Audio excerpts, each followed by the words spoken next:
If you're anything like me and upgraded from a single color printer like this Vanilla Ender 3 to a multicolor printer like this Bambu Lab A1 combo, then you might want to know how to design things for using multicolor. In this video I'm going to show you the way I found works best for me to make things like these Grinch coasters I've been working on. By the way, if you like these, go download them and print them for free from Makerworld.com. I'll put the link in the description. If you'll notice, these coasters all have a flat face, almost as if the image were 2D printed onto the surface. I also just printed the image on one side of the coaster. The back side is just plain white. Oh yeah, I designed this holder for the coasters too. It's part of the Makerworld post if you like it. Modeling something like this would have been a separate video though. If you're wanting to learn all the steps that I used to get here, then you're in the right place, so stick around.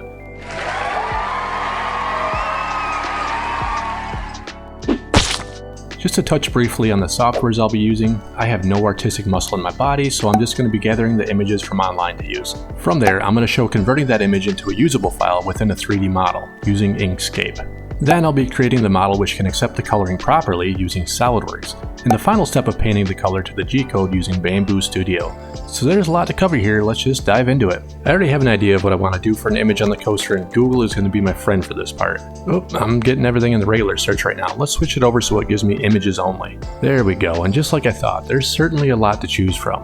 The best thing about this is that there's a lot of cartoonish images, which will end up working pretty good. And being that most of this Grinch stuff is 4 colors, it doubles down on how proper it is for 3D printing with the AMS I have, that's only capable of 4 colors. I think I see something in the direction I want to go here, these hands making a heart. This reminds me of the part in the movie, "Help me, I'm feeling." But that's the only one of these I see, maybe 1 or 2 more here. I want a bunch of these Grinch hands making a heart to choose from. Maybe I need to change my search up a little bit so Google doesn't have to play the guessing game with what I want. Okay, I think I'm on the right path here. There's tons to choose from. The very first one of the results is exactly what I'm looking for, but I don't feel like I want to mess with the watermark in the corner here. I mean, I probably could, but the watermark is there for a reason. I'll just snoop around a little bit and find another one similar. Let the imagination flow with all these image prompts to work with.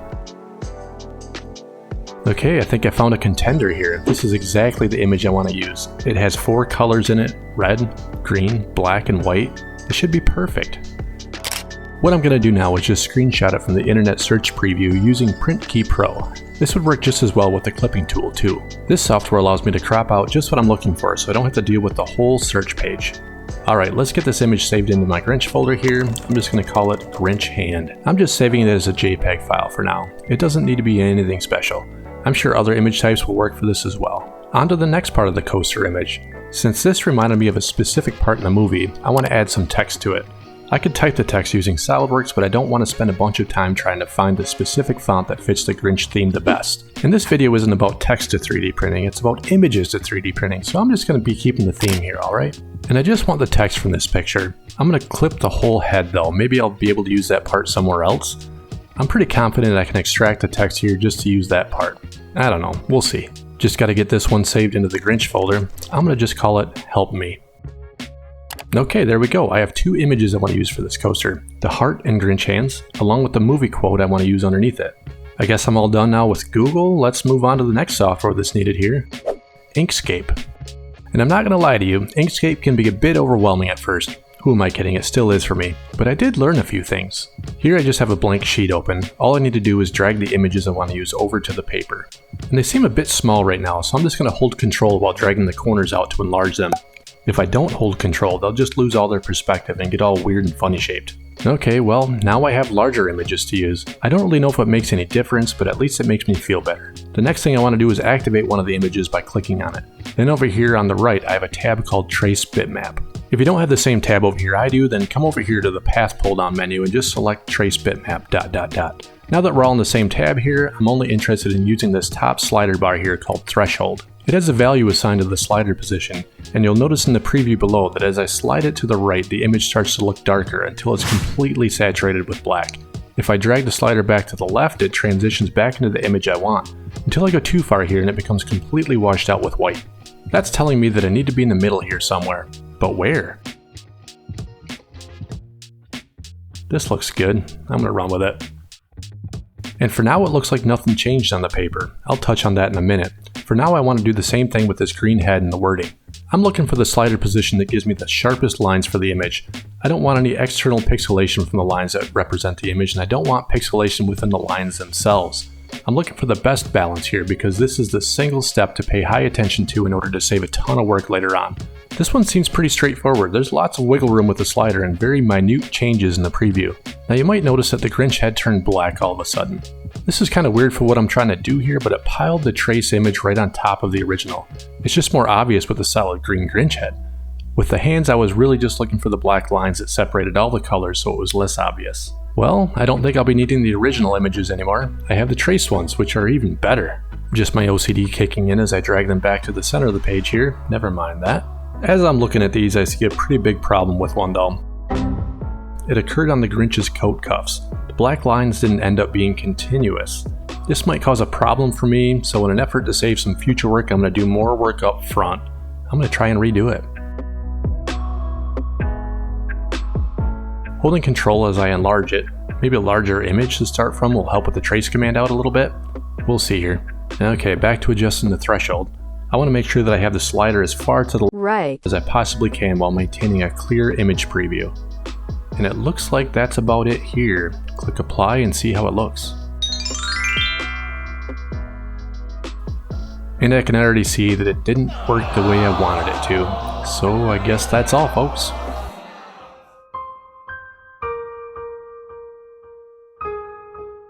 Let's hold that thought though, because I did have my eye on one more image while I was looking around the first time. Luckily for me, I chose something with a whole bunch of options. This one looks the same as what I want. It actually looks a little bit more crisp. I'm just going to snip this one really quick and get it saved into the Grinch folder. Save. Then off to the races again. Drag the file to Inkscape. First thing, I'm going to scale it up a little bit. Then I'm going to go back to the threshold control under Trace Bitmap. And learning from the last image, I want to hang out on the right side of the slider bar to try and maintain clearly just the black lines that make up the borders between the different colors. Looks like that's it again. The trace goes right on top of the original, just as if you were tracing something in real life. It looks like the cuff turned out with this one. Both cuffs did. Okay, with that done, I can get rid of the original again, just keeping the traced images. Drag it back up to the center here real quick and off to the next exciting step. This part I'll be using the Fill and Stroke tab. If your Inkscape doesn't show it here, just go over to the Object pull-down menu and select Fill and Stroke. Then it should appear over here where you see mine. First thing, I have to highlight the image I want to apply it to. Then I'm going to click the Stroke Paint and select the fully shaded square below labeled Flat Color. Back over to the image to see what it did. It looks like it made all the edges more boldened, which is a good thing. That's what I'm trying to do here. The next thing I want to do is come over here again and click Fill. Now I want to click this X to delete the fill. Back to the image to see what it did. It looks like it just kept the outline on either side of the solid black lines. That's good. That's exactly what I want to see here. We're on the right path. I want to perform the same steps over again on the image with the text now. Fill and Stroke, then the fully filled box labeled Flat Color. Over to the Fill tab, click the X to delete the fill. I'm not disappointed yet with how these are turning out. If the rest of the steps work out properly, I can kind of get a picture in my head of what I have to do yet, given what I see here so far. Alright, so the next step in Inkscape is to save for the first time here. I'm going to choose Save As.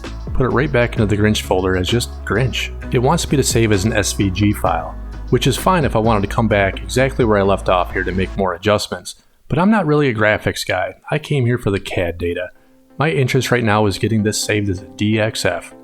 Okay, got that wrapped up here. Oh look, another window. I'm just going to assume that the stock settings are good at this point. So now the DXFs are created from the JPEG images. I think I'm all done with Inkscape.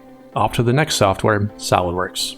And never mind that I'm using Solidworks 2024, the process should be the same with any of them. The first thing I want to do in Solidworks is create a new part. Once in the model space, I'm just going to create a new sketch on the front plane so I can get the base cylindrical feature the image is going to be applying to. Sketch a circle, I'm going to call it 4-inch diameter.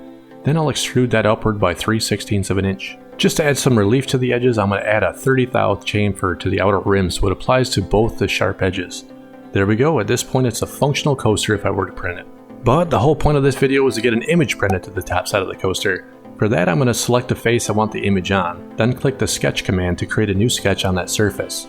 I'm just going to find my Grinch.dxf created from Inkscape here and drag it over to the Solidworks window.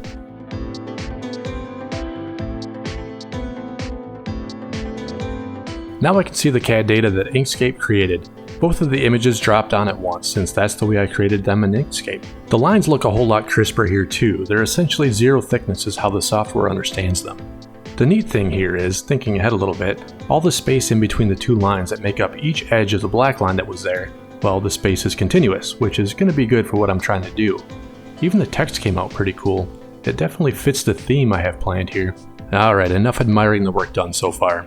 At this point I need to right click on the DXF, and since it's all one piece, or block as Solidworks calls it, I need to break it up. For that I'll use the context menu here and select Explode Block. It changed from all gray lines to nice black lines with blue nodes at each intersection. That's telling me that I'm free to edit each piece independently now. I don't really have a use on this coaster yet for the Grinch head outline, I just wanted the text, so I'm going to go around and delete the head and leave the text alone for now. Then I need to get both of these groups of lines, the hands and text, situated over the top of the coaster's face where I want them. For that, within the Sketch tab, I'm going to select Move Entities. Draw a box around what I want to move. For now I just want the hands. Come over to the tree and select the box under Start Point. Then just pick something kind of central to the hand sketch I selected.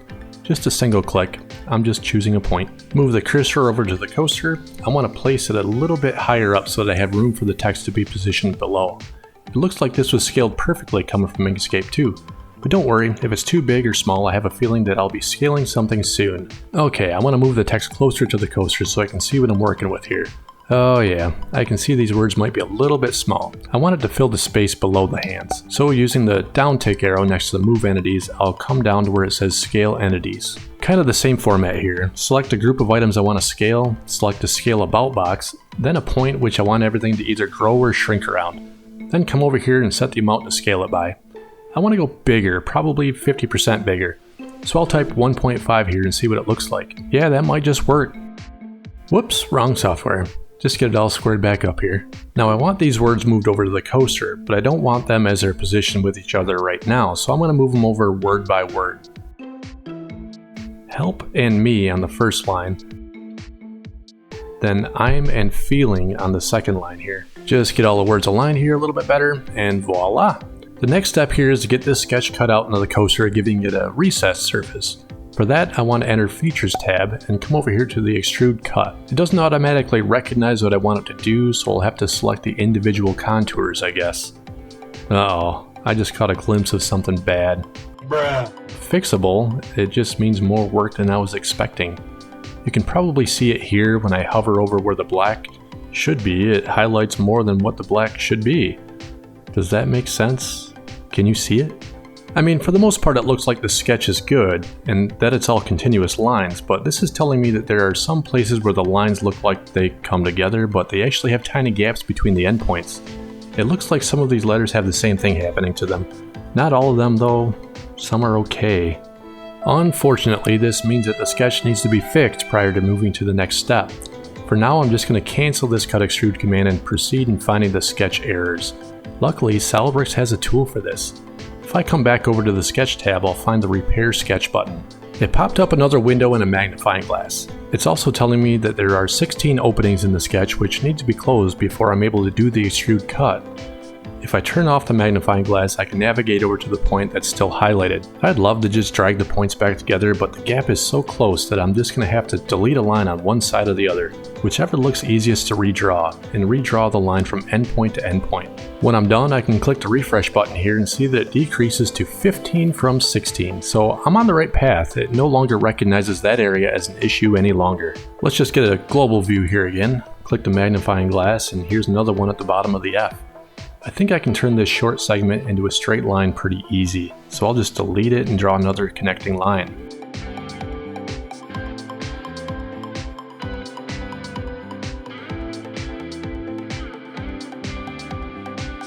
"14, looking good. Global view, magnifying glass, bottom of the N. Alright, looks like might have to do something other than a straight line on this one to make it look proper. I'm not trying to match it exactly, I'm just trying to get something that works. As long as it's somewhat what it used to look like, I'm fine with that. I'm just going to put a middle point in here for a polyline so it curves and I can adjust it accordingly.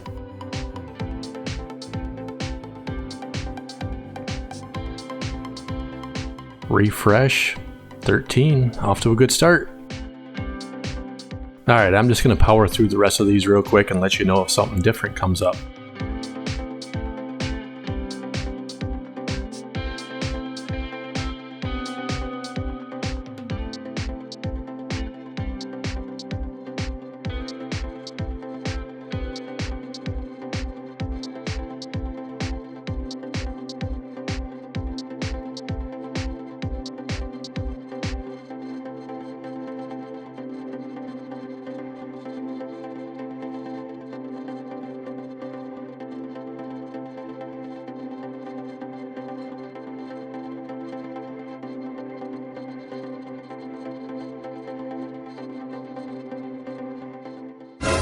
Alright, found one. I don't really want to attempt either one of these lines. They both look complicated to me, to be honest. I could do either one, but I'm just going to show another trick in case you run into something like this yourselves. Just another way out, I guess. I'm going to draw a line which crosses over these two segments on either side of the point which has the issue, trying to isolate the straight section of the line between the two bisecting lines. Then I'm going to select Trim Entities from the Sketch tab. I could have drawn a circle centered on the point to do this as well. Once everything is gone between the lines, I'll redraw the straight line, then delete the lines I used for trimming. Just like that, I'm now down to 4 gaps to fix.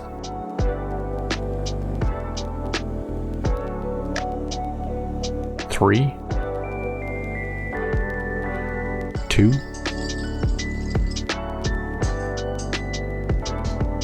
1. Come out wherever you are.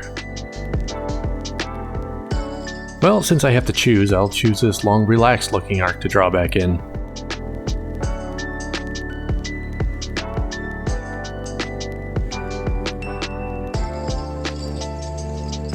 Then, no problems found. Which is the goal of this, by the way. Close out of that, and then take a moment to feel a sense of accomplishment. Then back over to the Features tab where I can select Cut Extrude again. I want a blind cut to a certain depth. I know I'm using a 0.4mm printing nozzle and plan on the layer height being 0.2mm, so I'm going to go with 2 layers depth, which is 0.4mm here. I'm working in inches, but if I type mm after it, it converts it for me. It's nice being able to use mixed units sometimes. It kind of gives a ghosted preview here, and I'm just giving it a quick check to make sure it's what I want. And it looks good, so green check it is. Now it looks like it just disappeared here, but if you look closely you can see that I now have a recess cut into the coaster wherever a black line appeared on the original image. This is not the final coaster yet, still a bunch of work to go. I need to bring those surfaces back up flush with the coaster surface. So back to the Sketch tab. This time I'm going to select a recessed surface as my sketch surface. Immediately after clicking I get this context menu with the sketch button. I'm going to use that this time to start the new sketch. Now that I'm in a sketch, I need to do another sketch. Luckily I've added all the sketching I need to do when I perform the Cut Extrude. So what I'm going to do now is use a tool in the Sketch tab called Convert Entities. It wants me to select all the items I want to convert, and I'm going to cheat a little bit and open up the tree, coming down to where I cut the original profile and just selecting the entire sketch. Now I'll have the same sketch again in a new sketch I can use, which references everything about the previous sketch if any changes are made. Back to the Features tab and Extruded Boss Base. Under Direction, I want to select Up to Surface. Then I want to select the complete top side of the coaster as the stop point for the solid extrude. Once that face appears as the surface, the next step is to make sure the result is unmerged, which keeps the new extrusions as separate bodies in the part. If I don't uncheck Merge Result, it will simply add back in the material to the coaster, just filling in the holes to make it a single part again, or back to round 1. Just checking that it got everything here, good to go. You might be looking at this thinking, nothing happened, and that's a good thing, kind of. But if I zoom in and tilt the coaster, you can see that the recessed surfaces are gone. They've now been filled in with material. They've been added back in a way that Solidworks recognizes them as separate solid bodies. The lines you see are basically just witness marks to indicate that there's a difference of bodies at that point. If I measure between where the recess was and the top side of the coaster, the distance should be 0. Yep, they intersect. Perfect. Another thing, if I go over to the tree and look at the number of solid bodies, it has 24 in parentheses, showing me that there are 24 individual parts, more or less, glued together to make up this one part that I'm seeing. Each one of these bodies is now capable of having independent properties of the main part, which would be the overall coaster. For clarity here, I'm just going to turn the original coaster body to white. Now you can see the new bodies I created even better. Then, just to create here exactly how I want it to be 3D printed, I'm going to select all the other bodies here and change them all at once to black. Now it's starting to look pretty crisp. I think this is going to turn out just fine. I think that this might be able to be used in Bambu Studio just the way it is now with the edge detection, but I want to go one more step just to be sure, and to give it a little more control over the 3D print side from the modeling side. For this, I want to cut extrude away everything I want to be colored, and I think it's just going to be the sleeve and the hands for now. In a new sketch on the front side of the coaster surface, I'm going to hold Control and select all the surfaces I want color added to. Once they're all selected, I'm going to click Convert Entities. It should detect all the edges of these surfaces and give me some new sketch lines to work with. Back to the Features tab, then Extruded Cut. I think it just maintained the same depth I used last time, just converting it in my head, but I'm going to just retype 0.4 millimeters just to be sure. Now I have a new set of recessed surfaces inside the black lines that I need to bring back upward. I know, it seems silly, taking material away to add material back in. Another new sketch, select the recessed surface again, Sketch. Then, instead of just converting a few things, I'm just going to go back to the way that feels like cheating and convert the entire initial sketch again.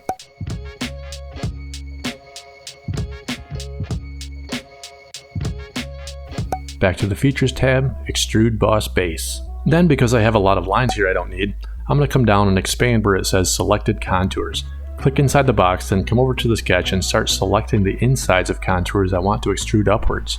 Once I'm satisfied I have them all, green check. Oh wait, almost forgot. I need to unmerge the result first by unchecking the box. Sheesh, and I need to select the surface I want them all extruded up to. Okay, now green check. The color changed on these new parts, that's a good sign. Just to make this look more like the end product again, I'm just going to select one of these new surfaces so that it highlights which one of the solid bodies it is in the tree over here so I can change the color.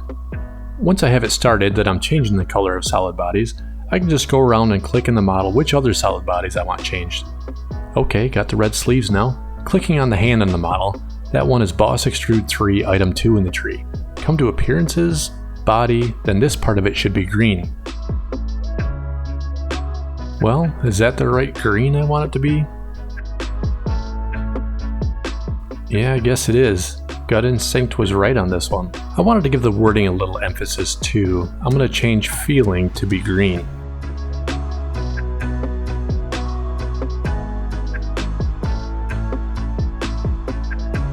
And some more emphasis on the words. I want to change help to red to give it a sense of urgency. And with all that, I forgot something. I wanted the heart to be red as well, but I never separated it as a separate body yet. It's still part of the coaster's main body. Okay, easy fix though. I just need to find the appropriate sketch I already created that it should be added to, which removes it. Add it to the group of converted entities. And it's cut away now. So I just need to find the part in the tree I already created, which adds the material back in. Add this region to the selected contours, then green check. Looks like it's a new body due to the color, which I want to change the color of and make it red. So find that particular body in the tree, Appearance, Body, and red. Just like how I imagined now, green check. And with that, the coaster is done with the modeling phase. There's probably close to about 2 million other ways this procedure could have been done. But I can't argue with the results of this one. It looks good so far. I guess the last step is to save it for what looks like the first time I'm saving. Gosh, I'm horrible at that. But I need to save it in a format that is recognizable to most slicer softwares. I'm just saving it to the Grinch folder as Grinch, and I want the file format to be STL. Which, by the way, was a file format created to be used with some of the very first 3D printers, the stereolithography machines, and is still used today with most 3D printers. Now that I'm all done with Solidworks, time to step into the next software, Bambu Studio. I've just opened it here and I have a clean build plate. I have my AMS loaded up with 4 different colors to choose from, and I need to increase from one filament being used for this print to all 4 by clicking the plus button next to the project filaments. Now that it shows 4 filaments, I just need to tell it what each of the 4 filaments are. The numbers next to the drop down are not necessarily how they're loaded on the AMS, it's just a number. In the drop down it shows A1, A2, A3, and A4. These are the positions on the AMS. Now always something, I don't know why this is different. I want the layer height to be 0.2 millimeters and it's nowhere in sight. It looks like it thinks my nozzle diameter is 0.2 millimeters too. I know that's not true and I suspect that's what's causing it. I could probably just switch it here to 0.4, but I want to just hit this sync info button up here instead. Okay, it changed it back to 0.4 millimeters and gave my layer height of 0.2 millimeters back to me. Alright, open up the folder that has all my Grinch stuff in it here, find my Grinch STL I saved, and drag it over to the Bambu window. Oh yeah, my Solidworks has issues with this for some reason. Well, the coaster made it in the Bambu Studio and it's face up right now too, which makes it a little easier to work with. Now that it's here, I need to get into the color painting tool. I see it shows the 4 colors I chose already, but I could have added them here too. I need to click on the fill button. I'm going to click on white, then the body of the coaster I want white just to make sure, then come over and select filament 2, which I've already set as black from my AMS earlier, and select all the black lines that were intended from the model. Oops, I missed. No problem, I'll just click on white and reset it as white. Okay, I obviously need to find a thicker part of the black to click on. There we go. And it's kind of difficult to see here this way, but remember those letters I put down here? Yeah, they're still there. Just plain hard to get. On to the green, and just duplicating how I had it in the model. When I colored the parts in the model, it was just for a visual during the model. Those colors won't transfer through an STL into Bambu Studio.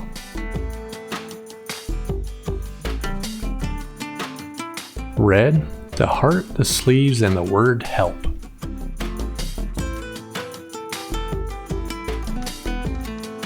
When I'm done with the color painting tool, I just need to click it again to exit the tool. Now I have a pretty nice looking coaster, but it's face up. I want to print it so that the colors are face down so I get the build plate texture on the surface and all the colors fuse from the heated build plate. For that, I just need to activate the part by clicking on it. Then come up here to lay on face. Then click the face from the faces it recognizes it can be printed on.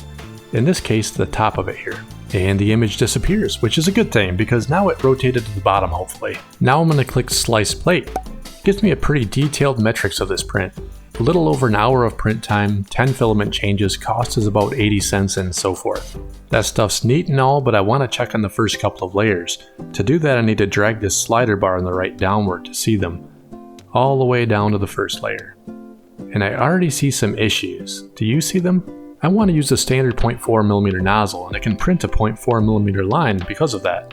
I could switch to a smaller nozzle size, but then it becomes uncommon and significantly increases the printing time, albeit better line detail capability though. That said, I see a few spots here where the black lines are too small that the printer recognizes that it can't deposit material that narrow, so it skips over it, leaving a void. It looks like it occurs mainly on each of the cuffs. There's quite a bit of black filament missing.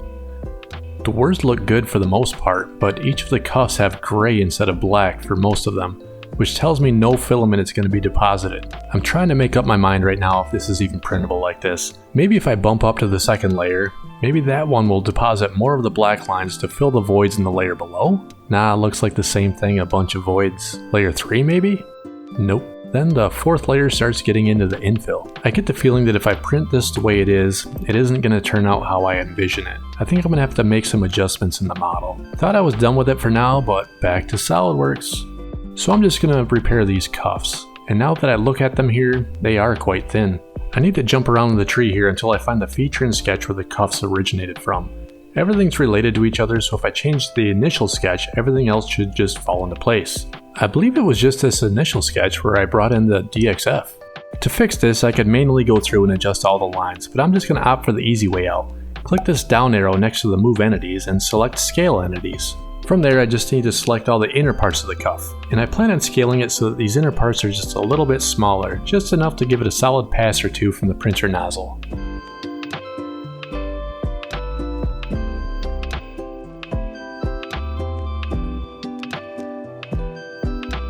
Once I have them selected, I'm going to choose a point in the middle to scale it around central to, just so that all the edges come in equally. Then I'm just guessing here at an amount, 0.92 for 92% of the original. Yeah, I think I can live with that. On to the other cuff. Scale Entities. Select all the inner parts of the cuff again.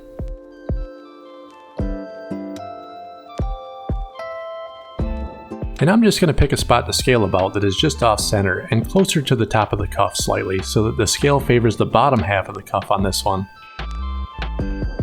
Same scale ratio of 0.92. Yeah, green check.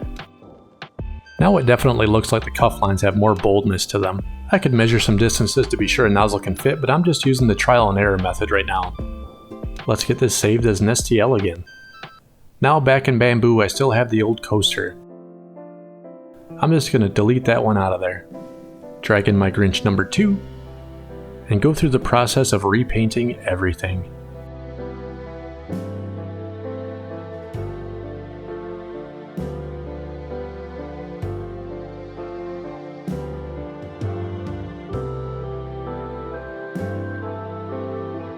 Flip it over so the image is facing down onto the build plate. Slice plate so it shows me the nozzle paths, and it looks like it remembered that I was on the first layer. Nice, tons of time saved. Now I can see that the cuffs have completely filled in with color with what looks like 2 nozzle passes worth of color in most places. Cuff number 2 looks good too. Up to the second layer just to check it out. Yeah, that one looks good too. Just a quick look over. I don't see that any other issues were created either with all of this. I think this just might work. Well, there's only one way to see though. Let's send it to the printer.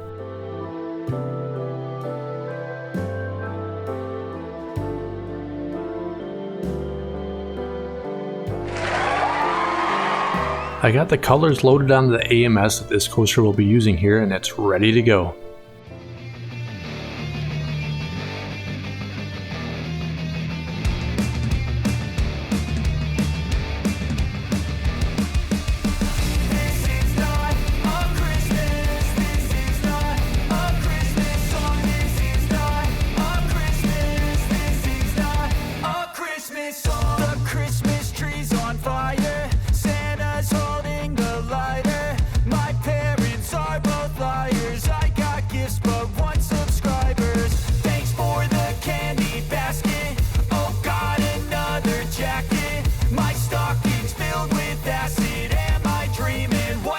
Happened.